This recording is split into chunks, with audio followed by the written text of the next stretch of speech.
How did suffragettes use civil disobedience to fight for votes? Imagine a time when women were told they couldn't vote and their voices didn't matter in politics. Now, picture women standing up and saying, "Yes, we do have a voice." That's what the suffragette movement was all about. They used civil disobedience to challenge unfair laws that kept women out of voting. This meant deliberately breaking rules to show how unjust those rules were. For example, some women registered to vote illegally or cast ballots even when it was forbidden.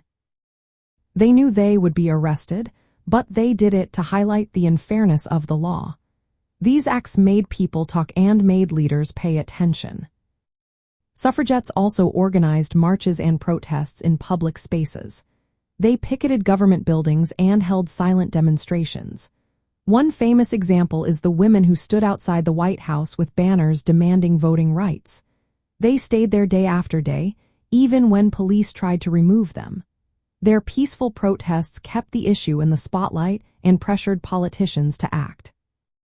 But some suffragettes took more radical steps. They chained themselves to railings, smashed windows, and set fire to empty buildings. These actions aimed to disrupt normal life and force the government to listen. They targeted property, not people, to avoid violence but still make a statement. These tactics shocked many at the time and got huge media coverage, spreading their message far and wide. When arrested, many women refused to pay fines and chose prison instead. Inside jail, they went on hunger strikes to protest their treatment and the fact they were considered political prisoners. Authorities responded by force-feeding them, which drew more attention to their cause. Their willingness to face hardship and imprisonment showed how committed they were to gaining women's voting rights.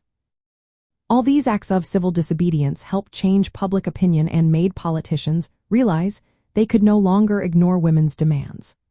Their efforts led to important laws like the 19th Amendment in the United States and the Representation of the People Act in Britain, which finally gave women the right to vote. The suffragettes' use of peaceful protests and bold actions created a legacy of activism that still inspires women's rights movements today.